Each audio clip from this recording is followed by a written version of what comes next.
Bueno, por fin podemos hablar, profesor Alejandro Ulloa. Nos alargamos un poco en la programación, pero yo creo que lo ameritaba por la calidad del análisis pues, que estábamos haciendo con una persona de primer orden en el plano nacional, ¿no? Que es el senador Wilson Arias, que como tantos otros se han formado desde el liderazgo de los sectores populares y hoy tienen presencia en el plano nacional. El profesor Alejandro Ulloa es catedrático de la Universidad del Valle, de la Escuela de Comunicación Social y Periodismo de la Universidad del Valle, autor de varios libros y una persona que reflexiona constantemente en relación con estos asuntos comunicacionales, y lo hemos invitado para precisamente analizar otro ángulo de lo ocurrido el 1 de mayo, que fue la manipulación, el silencio y las estrategias utilizadas por los medios del establecimiento, los medios corporativos para silenciar las marchas del 1 de mayo. Gracias, profesor Alejandro Ulloa, por acompañarnos en Periodismo Libre. Micrófono.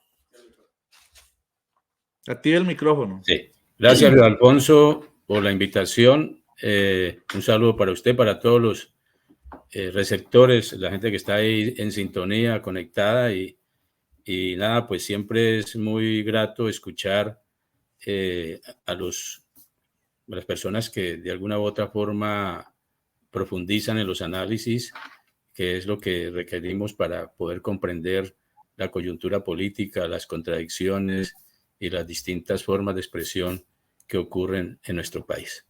Y por acá lo recibe Héctor Montaño Cervantes. La privatización de la salud es un crimen de lesa humanidad. Un saludo al senador Wilson y al profesor Alejandro Ulloa.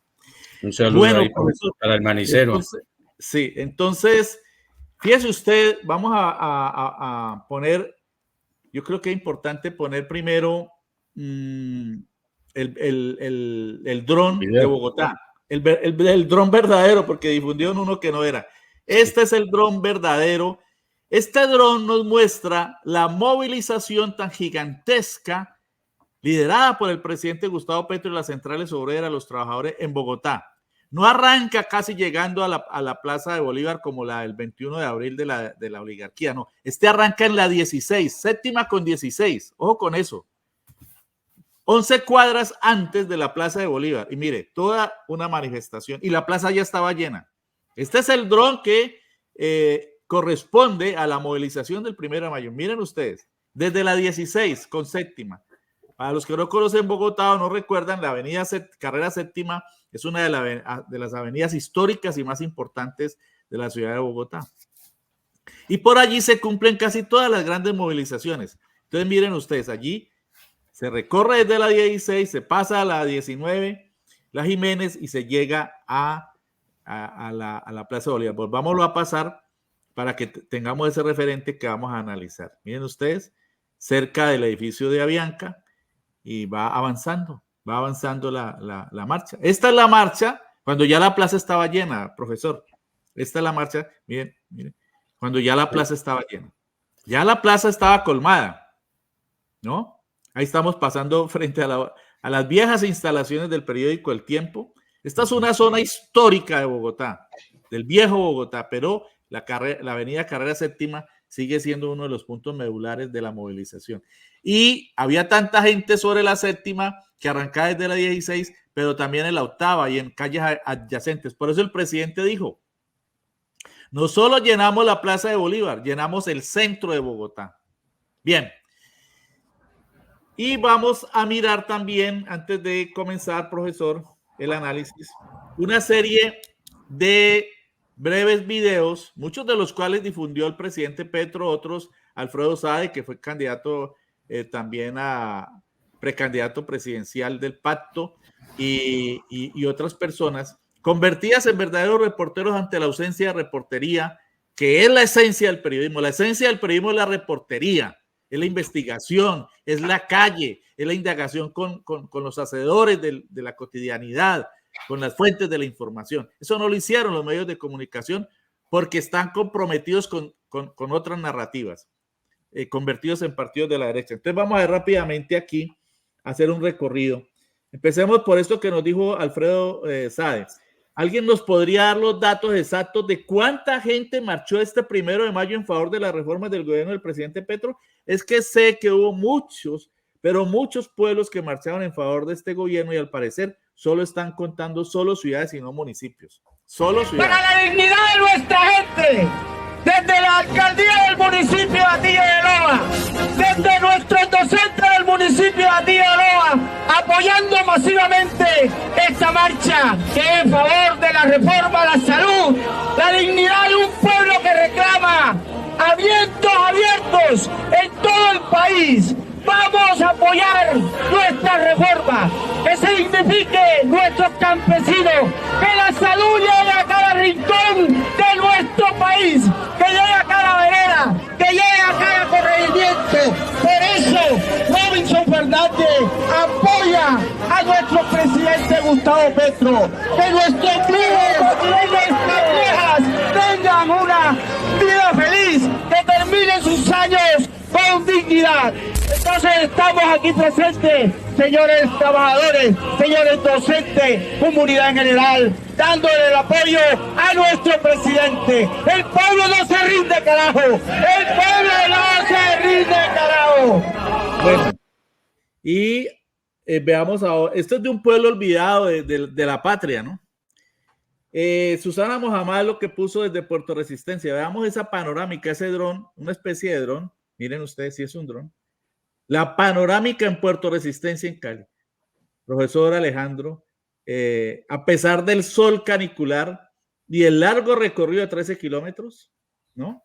De 3 horas de recorrido, miren ustedes la movilización del pueblo allí.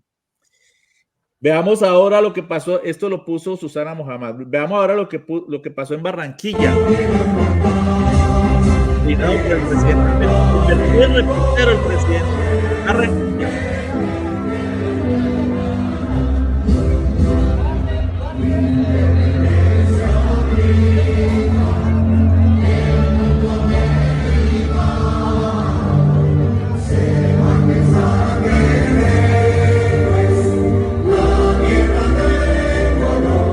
Veamos ahora Sincelejo. Como reza este día del 1 de mayo, trabajar en la transformación de las cosas, la industria, en el surco, la agricultura y en el turismo, porque este es el país de la belleza. Cifrarnos, organizarnos, saber que en este momento hay unos allá que tienen y quieren tumbar la democracia y otros aquí que queremos construir una democracia más profunda en una Colombia potencia mundial de la vida. Vamos a Ipiales. Esto lo puso el presidente, el pueblo listo para lo que venga, en Ipiales. Miren la magnitud de la manifestación. Ahora en Manizales.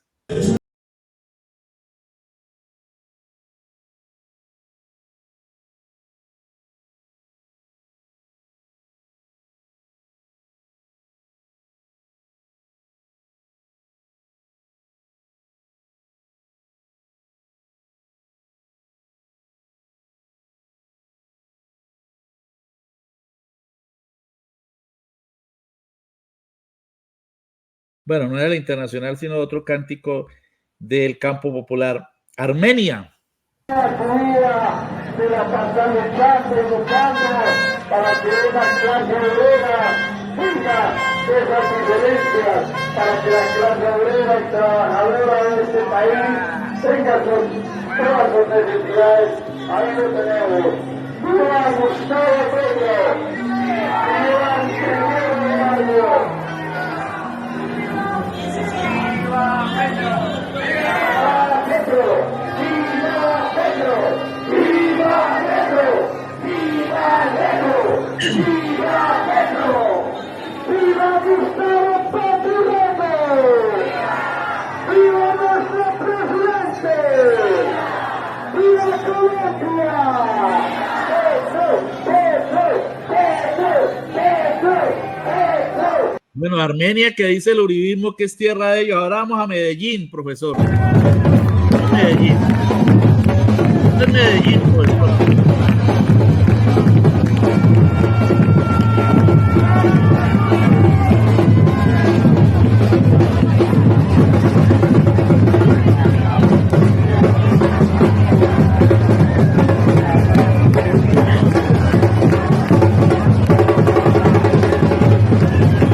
Impresionante Medellín. Vamos ahora a Barrancabermeja, en Santander.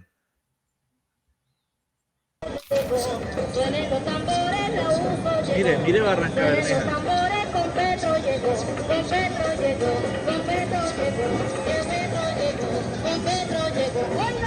¡Firme con Petro, Garejo!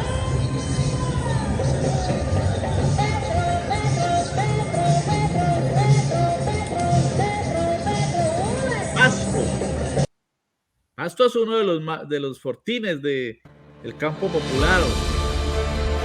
Quiero saludarlos en este Día Internacional del Trabajo, día donde nuestro esfuerzo por prosperar a nuestras familias y por prosperar a todo el país, y en especial a nuestro departamento, se reconoce para apoyar la labor de estos gobiernos, gobierno departamental, gobierno nacional, ese trabajo que estamos haciendo en favor de la clase trabajadora. Hoy me reconozco en las mujeres cuidadoras, en esas mujeres que no se les reconoce el trabajo, pero que hacen un trabajo inmenso por sus hijos y que nosotros tenemos que devolverles la dignidad. Bueno, ahí teníamos al gobernador de Nariño e imágenes de varios municipios, Pasto, Tumaco. Ahora veamos Cartagena. Esto sí es una verdadera marcha. La marcha del pueblo, no joda. Un pueblo marchando pacíficamente para Petro presidente. En Cartagena, carajo. Cartagena con Gustavo Petro. En Cartagena. Ese es el pueblo que no vive de la burguesía, que no vive de la burocracia. Este es el pueblo sufrido. Este es el pueblo que necesita un presidente que luche por ellos. ¡Viva Gustavo Petro! ¡Viva! ¡Viva! ¡Viva! ¡De miedo debe ser! Bueno, Cartagena, y ahora vamos de nuevo a la Plaza de Bolívar de Bogotá. Aquí sigo poniendo mensajes de nuestros seguidores de Proyecto Libre.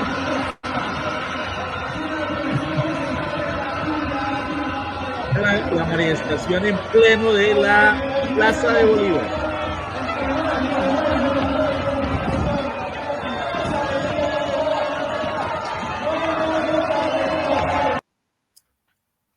Y el resumen. Veamos ahora el resumen. Corazón con corazón, Colombia en todas sus plazas, en la multiculturalidad, se viste de obrera y obrero, grita como obrera y obrero, siente como obrera y como obrero. Hoy no llenamos la Plaza de Bolívar de Bogotá, llenamos el centro de toda Bogotá. La historia de Colombia ha cambiado y esta es la demostración popular de esa decisión. Y ahora hemos aquí a clavar la bandera de la justicia social, de la democracia y de la paz definitiva en Colombia. Con valentía, sin miedos, queremos es una democracia multicolor. Es un momento de acuerdo nacional a lo que yo he invitado, de tú a tú, donde lo que se construya sea el futuro, no el pasado. Es la paz, un acuerdo nacional, no es un papel del cual se burlan después.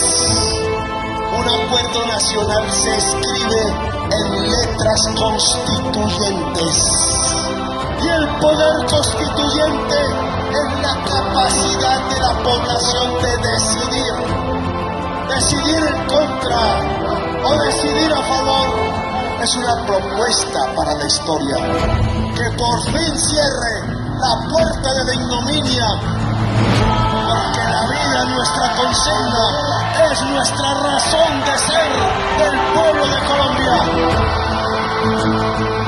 Todo esto, profesor, los medios lo que hicieron fue aupar la táctica de un supuesto cacerolazo, que solo hicieron 3 o 4 edificios de estrato 500 en el norte de Bogotá. Y el presidente les respondió: hermanitos de la prensa tradicional, quieren llenar sus noticieros con cacerolazos de los barrios de clase media alta, los escuchamos, los atendemos, pero esta es la realidad de la movilización popular. No se encierren en el egoísmo social, escuchen al pueblo, nosotros les tendemos la mano en paz. Bien, profesor, hemos hecho este prolegómeno, esta introducción a este análisis que esperamos hacer con usted.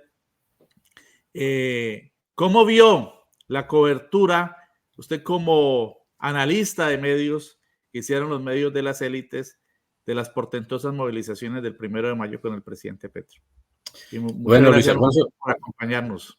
Ok, con gusto. Lo primero es que quiero agradecerle por haber hecho ese repaso, ese consolidado de las manifestaciones en distintas partes del país. Yo no lo había visto. Vi solamente la de Bogotá, la de Cali y algo de lo de Medellín, porque las demás, pues la cobertura que se dio fue muy, muy limitada. De todas maneras, una primera impresión es que se trata de marchas alegres, festivas, bailadas, gozadas, lo cual sugiere una manera diferente de vivir la política. Es decir, una manera que contrasta con el grito, la amenaza, la injuria, la calumnia y la mentira que caracterizó la marcha de la oposición semanas atrás. Digamos que estas marchas a favor del cambio y del gobierno del cambio son la presencia del Eros en la calle.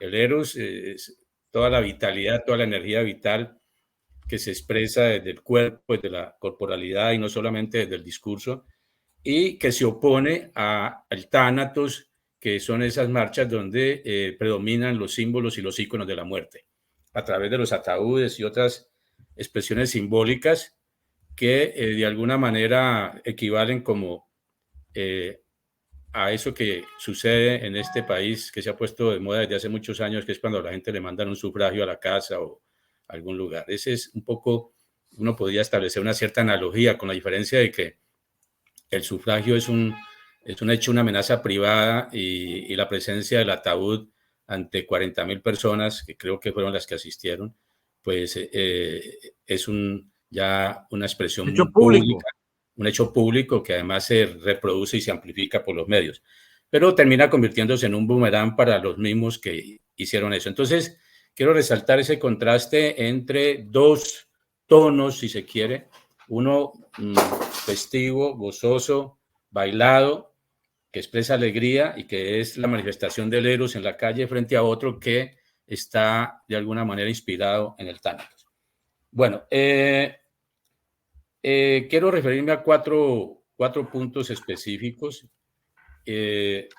recalcando que mi análisis se concentra en la manifestación en Cali, más que todo, que yo recorrí en su totalidad, las 3 horas, ardiente sol, y digamos contagiado de ese buen ánimo, de ese espíritu y de esa energía positiva, para usar un lugar común, que se manifestaba y que se veía en los rostros de las personas, en las consignas, en la música que acompañaba la marcha, y en otras formas de expresión, y muchos diálogos que se van construyendo y que se van tejiendo sobre la marcha. Uno aprovecha ahí para ver amigos, antiguos compañeros, en fin. Y cada oportunidad, cada encuentro, así sea fugaz o breve, sirve para el abrazo, sirve para renovar la esperanza, sirve para fortalecer los vínculos, sirve para evocar también tiempos de movilizaciones en otras coyunturas, y sirve para establecer diálogos con quienes uno va compartiendo los minutos, las horas y las calles. El primer punto al que me quiero referir es el papel de los medios hegemónicos, incluidos los noticieros de nuestro canal regional, que pusieron en práctica lo que yo llamo la primera regla de la matriz mediática, que es un concepto que yo he venido desarrollando y que defino como una gramática de producción, es decir, un sistema de reglas de producción de información y producción de opinión, que operan como una especie de manual con instrucciones para proceder a la hora de seleccionar los contenidos que se vuelven noticia y luego editarlos y hacer el montaje fotográfico o audiovisual, ¿no? Y esa primera regla es, yo la llamo la invisibilización de los logros del gobierno del cambio, que es intencional, es deliberada, es tendenciosa, y es tratar de ocultar, digamos, los avances que se hayan conquistado en términos de la educación, en términos de desarrollo de entrega de tierras a campesinos y personas desposeídas, recuperación de activos a través de la XAE, etcétera, etcétera. Todas esas cosas que no se mencionan y que no se les, o que si se mencionan no se les da, no se realza, no se les da la importancia que tienen, porque lo importante es resaltar los errores y construir escándalos todos los días para crear la sensación de que esto es un desastre, de que es un caos, de que el gobierno no va para ninguna parte, etcétera, etcétera. Algo que ya más o menos conocemos. Esa invisibilización no es solamente de los logros y las conquistas, sino invisibilización de los apoyos y los respaldos. Creo que esa es una de las lecciones que nos deja esta cobertura mediática. Hay que invisibilizar esos respaldos para mostrar como que eso fue un fracaso. Fue lo que hizo la revista Semana, por ejemplo. A las 5 de la tarde ya tenía una nota, creo que a las 5, un poquito después yo la vi, donde decía, sin la presencia de grandes sindicatos, la marcha en Cali no fue lo que se esperaba.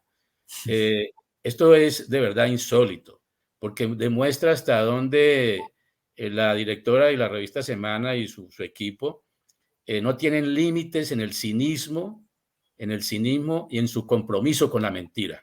Es decir, en el negacionismo llevado al extremo. Decir que no fue lo que se esperaba cuando quienes estuvimos presentes pudimos ver la masiva concurrencia de ciudadanos de todas las edades, porque hubo familias o grupos familiares que marcharon con algunos niños, incluso no mucho, pero se veía hasta personas. No, mayores. Cantidades, profesor, niños, familias enteras. Sí. Personas con dificultades, con muletas. Personas en silla de ruedas. Y grandes. Y si algo fue predominante fueron los sindicatos. Jaime fue multitudinario, por ejemplo, Sutimaga. Grupos familiares con un bebé en su carrito. ¿Sí? Una persona muy amiga, muy querida, que me la encontré de casualidad y estaba ahí marchando con su bebé y con una tranquilidad porque de alguna manera, aparte de la alegría y la gozadera que caracterizaron, esto también fue la paz, la pacífica, es decir, fue una marcha pacífica, donde el riesgo está reducido al mínimo, a menos que algún provocador, que no han de faltar, o un infiltrado con malas intenciones apareciera, pero afortunadamente nada de eso sucedió. Entonces, me parece que esa primera regla se cumplió al pie de la letra por parte de los medios hegemónicos y tanto en Cali como en el caso de Bogotá. Yo me puse a ver por la noche los noticieros, alternando el noticiero de Caracol y RCN, quería ver cómo era que estaban transmitiendo lo que había pasado en Bogotá. Y entonces pude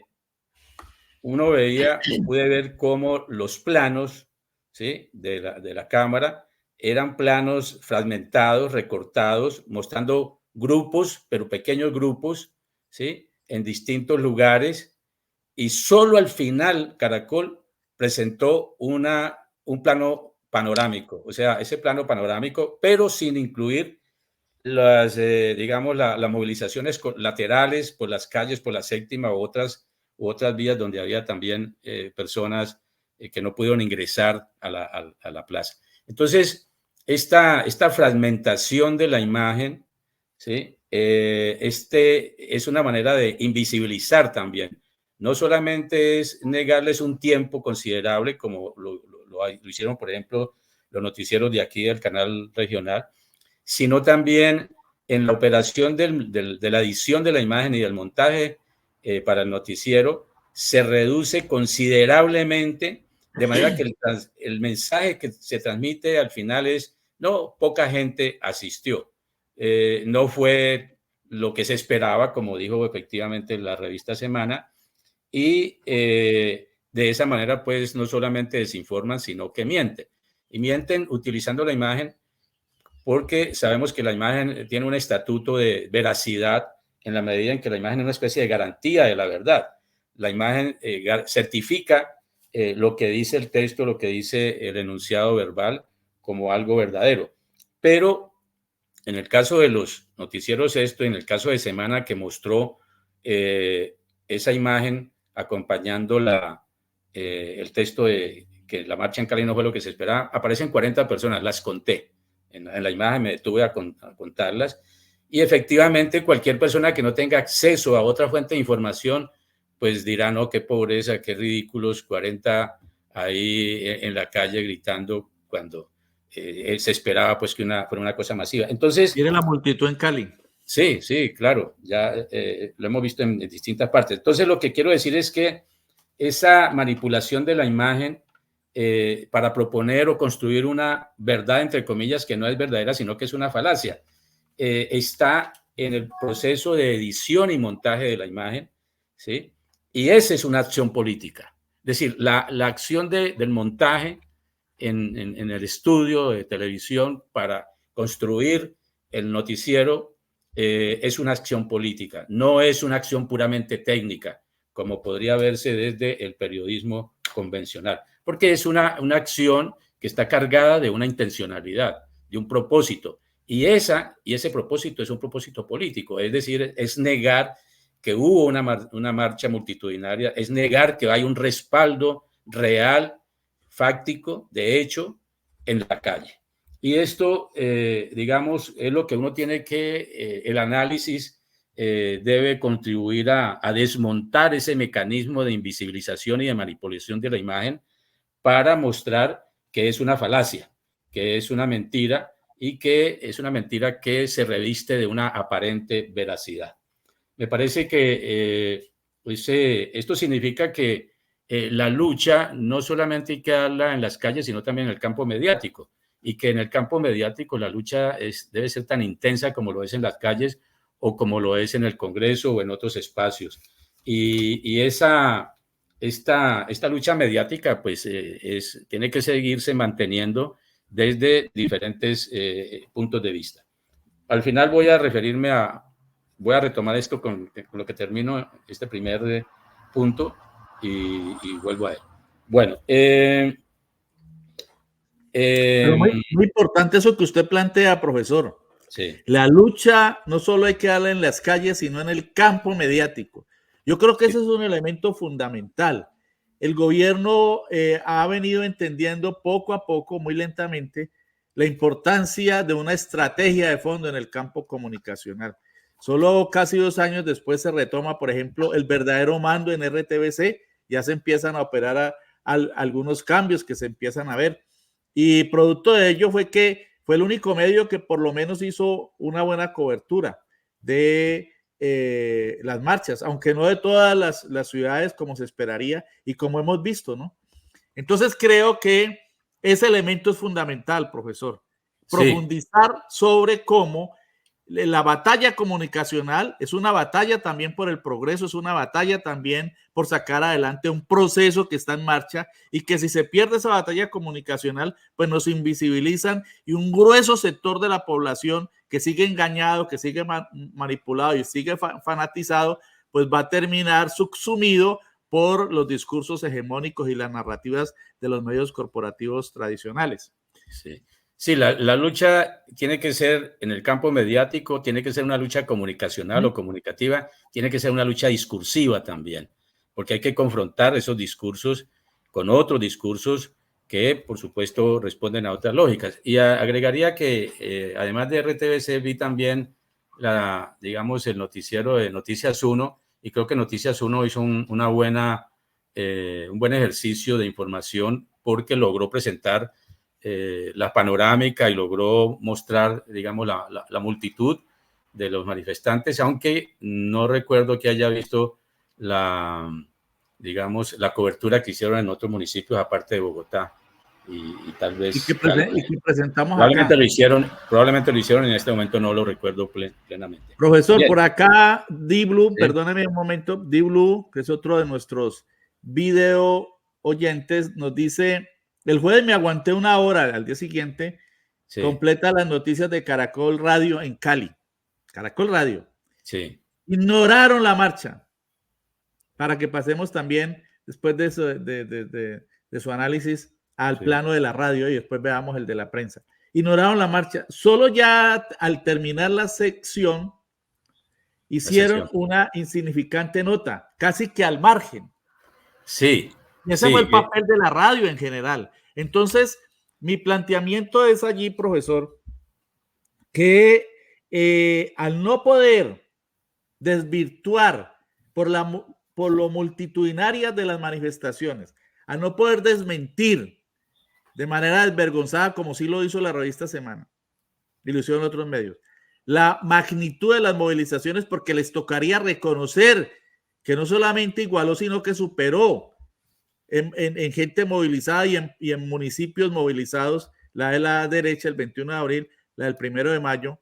Al no poder hacer eso, entonces optaron por el silencio, que es digamos, uno de los puntos de reflexión en este contacto con usted. La estrategia del silencio, que es otra forma de mentir, que es otra forma de manipular. Usted ya lo expresaba en las nefastas coberturas de televisión, pero también se expresaron en radio y cambiaron la narrativa por lo de el supuesto cacerolazo para opacar las marchas, y otros simplemente no informaron nada o informaron o hicieron unos pequeños comentarios al final. Una forma desvergonzada de manipulación. Aquí estamos viendo imágenes, queridos seguidores de Periodismo Libre y profesor, de las imágenes de nuestra transmisión en vivo y en directo. Estuvimos 1 hora 40 minutos transmitiendo con muy escasos recursos, profesor, y casi que como un ejercicio familiar. Y allí se acercó mucha gente, casi 200 personas nos siguieron en vivo y en directo durante esta transmisión. Y finalmente, después del largo recorrido en Puerto Resistencia, transmitimos 20 minutos. Entonces, quería escuchar también su análisis en relación con el discurso radial de esos pulpos, de esas corporaciones privadas que son poderosísimas en radio también y que le trazan la agenda comunicacional al país todos los días desde las 4 de la mañana. Sí. Yo no escuché la radio porque estaba pues en la marcha y bueno, tenía después otras ocupaciones. Me concentro más en la televisión, pero permítame algún par de comentarios sobre ese silencio mediático que también es intencional, es deliberado y que a mi juicio tiene varias connotaciones o por lo menos genera algunas preguntas. Perdón, profesor, lo interrumpo, perdón. Para explicar esta imagen que está allí, nosotros, ¿qué era lo que hacíamos? Trasladamos la cámara desde donde venía, de la parte de atrás, ahí lo estamos viendo, de la parte de atrás, sí, allí vienen, y después la dirigíamos hacia adelante porque la marcha estaba dando la vuelta debajo del puente de la 15, luego hacia una oreja, subían sobre el puente y desembocaban sobre la 15 derecho para continuar en la ruta. Entonces, por eso, y como era tan extensa y la gente iba en un tono festivo, etcétera, etcétera, a veces se notan algunos blancos, pero es debido a esa circunstancia. Adelante, profesor. Muy oportuna esa explicación porque yo hice ese recorrido y yo me detuve unos minutos allí a observar en una especie de la altura, en un plano en picada, como se llama, para ver la extensión, hasta dónde se extendía la gente que iba hacia adelante y los que iban atrás. Buena parte o al principio estuve casi que al lado de la chiva que iba con una orquesta ahí tocando guarachas, sones, un poco de salsa. Creo que la orquesta de Sintramunicipio tiene tremenda orquesta y tremenda. Muy buena con el cantante Ever Mayoma. Sí. Y muy alegre porque hasta daba la oportunidad para uno echar un pie ahí, como se dice, tirarse unos cuantos pasos al calor de la emoción y de la movilización. Lo que quería decir es que ese silencio mediático y esa invisibilización genera, a mi modo de ver, unas preguntas. Es decir, más allá de no querer mostrar la realidad, es tenerle también como un miedo a enfrentarse a una realidad que los está golpeando y esto produce algo así como una especie de disonancia cognitiva, como la llaman algunos filósofos contemporáneos, que a su vez produce rabia, produce odio, produce ira, porque esa realidad que los está confrontando directamente, no la pueden aceptar, no la pueden asimilar. Y entonces, en la medida en que no la pueden aceptar porque sus prejuicios o sus creencias o sus prevenciones políticas y ideológicas y demás no lo permiten, pues la mejor manera de evitar esa disonancia es no enfrentar esa realidad, no verla, ¿sí? Y estar un poco más tranquilos para no tener que comprometerse con la aceptación y con asumirla, porque les hace daño, porque no la admiten, porque es imposible ceder y dar el paso para tolerar o para aceptar que hay una movilización allí. Bien, el otro punto que quiero destacar es que, bueno, en contraste con la regla 1, que es invisibilizar y negar, yo observé en los noticieros locales la implementación de la regla 3. La regla 1 es invisibilizar, negar.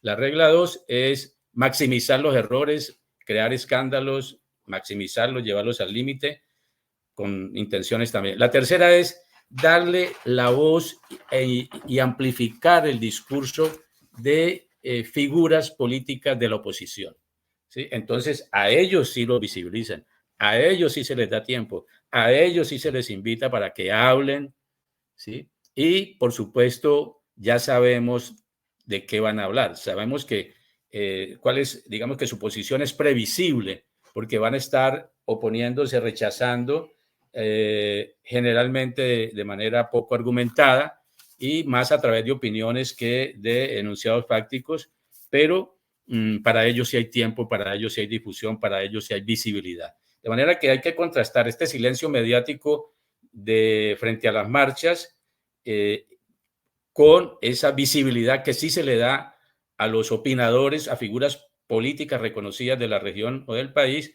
para que opinen en contra. Y eso lo hicieron muy bien estos noticieros locales a través del canal regional Telepacífico.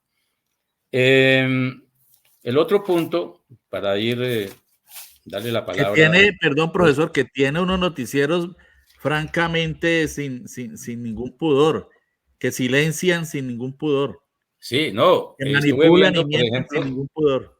Estuve viendo uno, no recuerdo si fue, no estoy seguro si fue 90 minutos o fue el de Telepacífico Noticias, donde la presentadora en el cabezote dice: centenares de personas marcharon en Cali. Imagínese usted. Centenares de personas. Oye, es tal el cinismo y el descaro y el negacionismo que reducen una multitud a centenar. Afortunadamente, quien hace la nota después, la reportera, dice miles de personas. Pero eso, no, como decía usted, eso no es solamente la presentadora ni es un asunto técnico, eso es una decisión editorial, viene del jefe de redacción, viene del director, viene de los dueños que patrocinan ese espacio, ¿no? Exactamente, viene de atrás, o sea, eso tiene toda una maquinaria que es la que decide finalmente, y a veces pueda que los reporteros o el periodista, el que está ahí, pues piense lo contrario, pero de alguna manera se ve abocado a tener que decir eso, a presentarlo de esa manera, pues para quedar bien con el patrón, con el jefe, para mantener el puesto, lo que sea, pero de todas maneras está mintiendo, está faltando la verdad. No, porque, y en la libreteada se lo ponen, en la libreteada, de todo programa se hace libreto, todos tenemos que hacer un libreto, una guía, un guión de los programas, y el jefe de redacción le pone eso a la lectora de las noticias, y ella simplemente lee eso. Exactamente, entonces la pregunta es, Luis Alfonso, para usted y para todos los que están ahí conectados, ¿cuál es la libertad de opinión? ¿Cuál es la libertad de prensa que dicen defender cuando lo que están es ocultando y negando, o es libertad para negar y para mentir? A mí me parece que habría que generar una discusión en torno a eso. Esa libertad de prensa que tanto se alega y supuestamente se defiende, ¿es la libertad para negar, para mentir, para distorsionar? Hay un axioma, ¿no, profesor? Hay un axioma que dice que la libertad de prensa y la libertad de información es la libertad del dueño de la imprenta.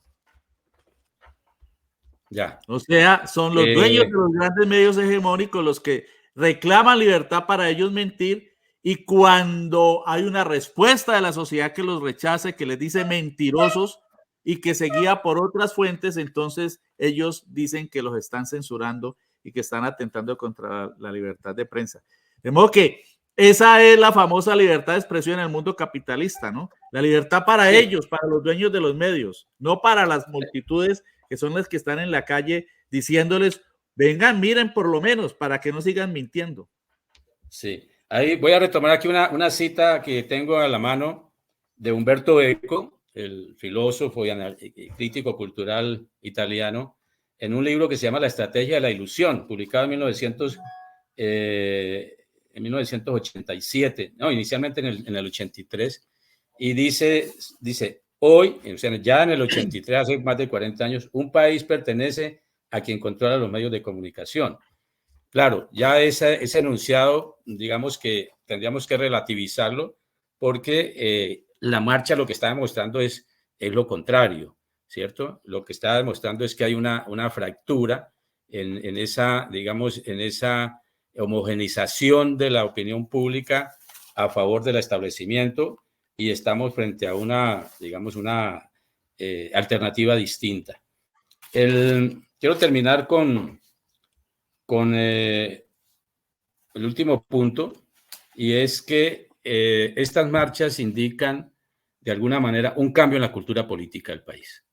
¿Sí? A mí me parece que en la cultura política de las ciudadanías, y porque es una respuesta a, digamos, a la oposición, a la derecha, a la extrema derecha y sus aliados, ¿no? Porque es una marcha con conciencia crítica y deseo de cambio.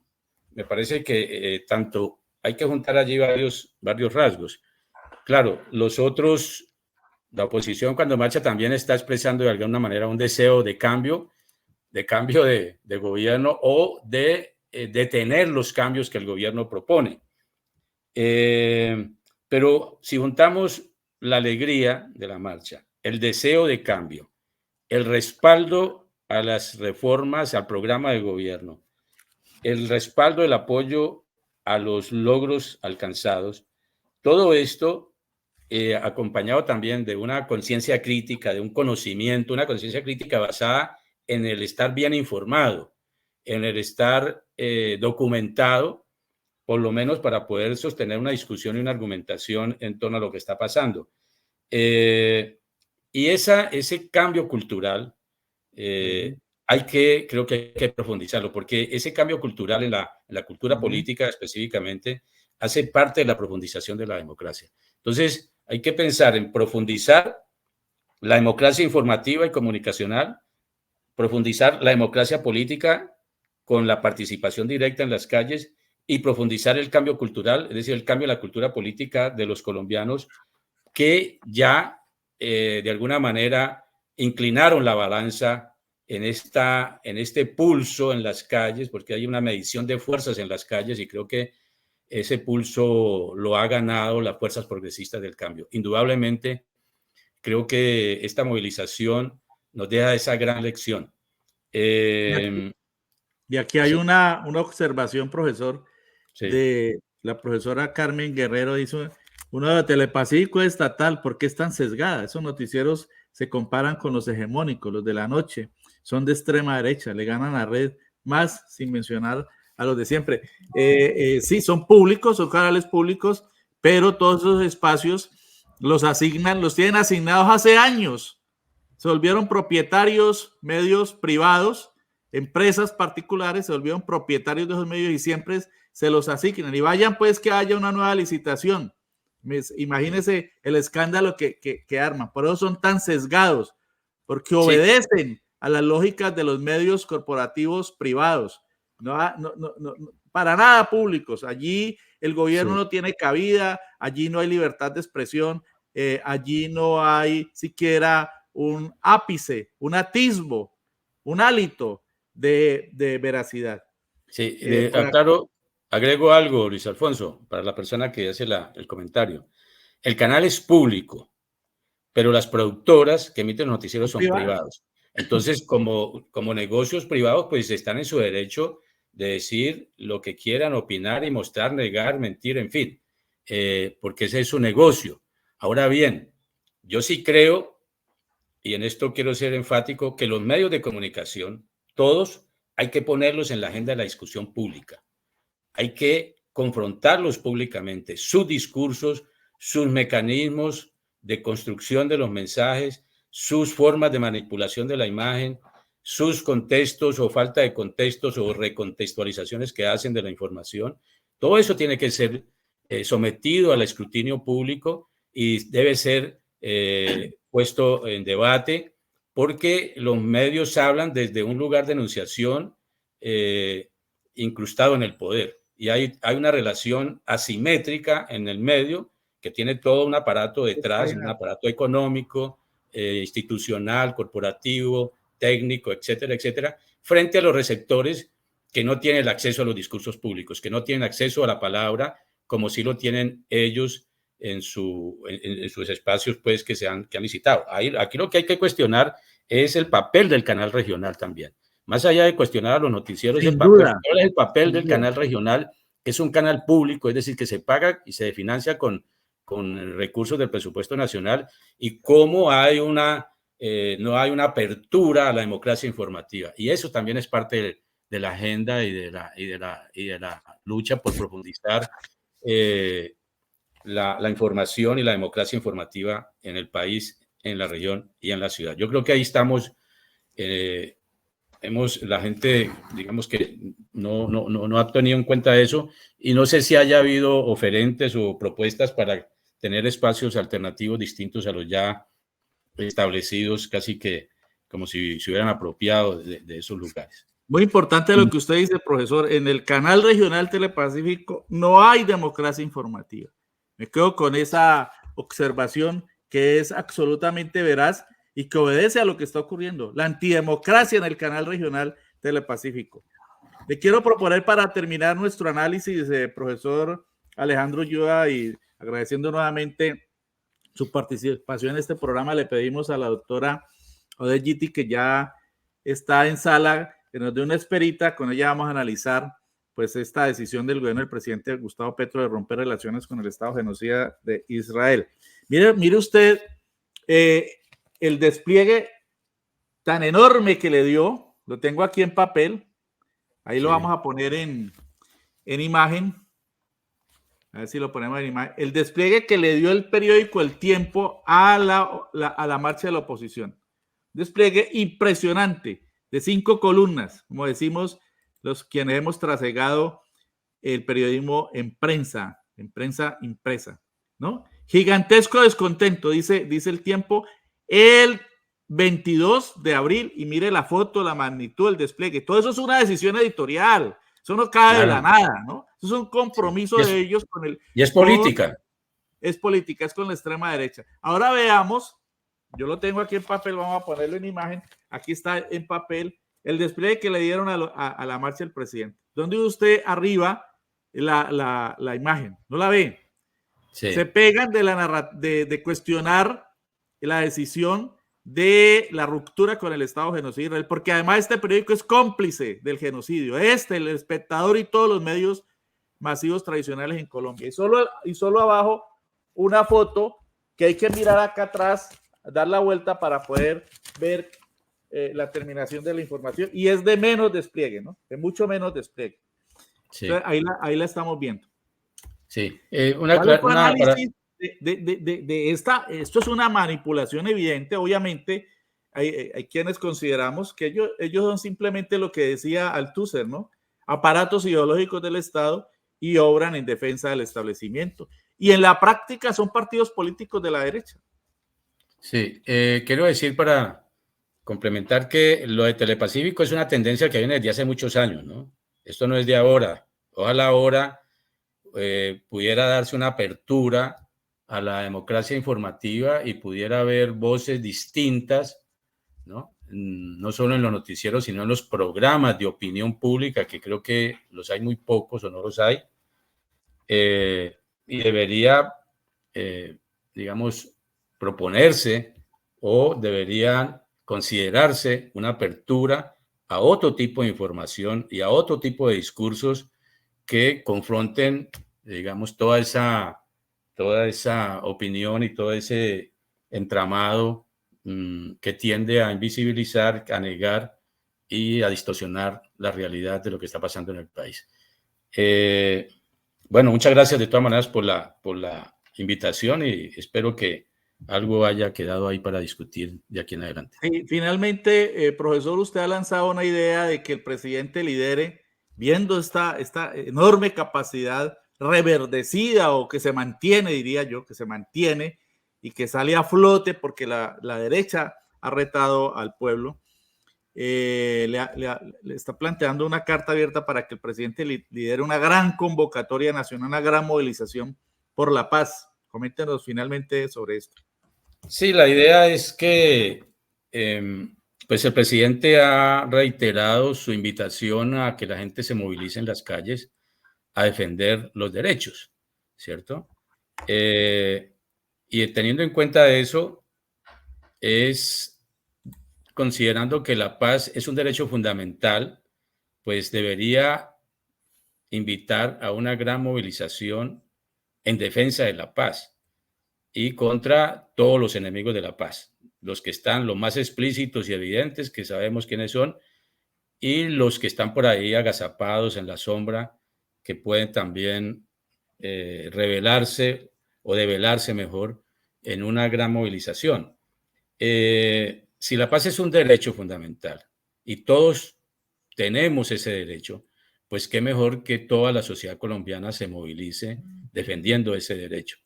Ese es como, digamos, el sentido de la invitación o de la propuesta, teniendo en cuenta que las iniciativas de paz no se pueden reducir a una mesa de negociaciones o no se pueden reducir a un comisionado, por más buenas intenciones y por más buena voluntad y por más experiencia que tengan en analizar y discutir los conflictos. Creo que ellos necesitan el respaldo de todo el país, porque la paz es un asunto de todos y no es asunto de una mesa de negociación ni de un especialista o de unos expertos que puedan hablar sobre ella. En la medida en que es un derecho colectivo y es un asunto de toda la sociedad, pues toda la sociedad debe ser convocada para esa movilización en defensa de la paz y contra todas las manifestaciones de violencia que suceden en la vida cotidiana. Creo que ese sería un buen principio para ese pacto social que el presidente ha estado pregonando. ¿Sí? Él ha dialogado con los gremios, con los partidos políticos, con los representantes o los jefes de los partidos políticos, con líderes de las instituciones que hacen parte del Estado colombiano. Pero, pues, esos diálogos no han prosperado mucho. Y creo que un buen comienzo para un pacto social, para un acuerdo nacional sobre lo fundamental, podría empezar por un acuerdo sobre la defensa de la paz. Y ese es el sentido de la carta, que él convoque a una movilización sin discriminación alguna para todo el país, para toda la sociedad, en defensa de la paz. Y que la consigna única sea esa: defensa de la paz y contra todas las violencias enquistadas, enraizadas en las relaciones sociales de nuestro país. Si se logra eso, yo creo que estaríamos frente a un nuevo hito histórico en la lucha de los colombianos por la paz, décadas después de que, recordemos que Jorge Eliezer Gaitán en febrero de 1948 hizo su oración por la paz en Bogotá, llenó la plaza de Bolívar y desde entonces no recuerdo quién más de los candidatos, de los presidentes, bueno, Gaitán no fue presidente, obvio, pero o quiénes más de los que han estado en el poder o en el gobierno en nuestro país han convocado a la sociedad a una movilización por la paz. No estoy muy seguro ahora, pero sería, de todas maneras, si lo hicieron, bueno, bien, pero tendríamos una nueva oportunidad frente a una nueva coyuntura. Muchas gracias, profesor Alejandro Ulloa, por acompañarnos en el día de hoy en Periodismo Libre, por este análisis. Me quedo con algunas de sus reflexiones. Estas marchas son un cambio en la cultura política del país.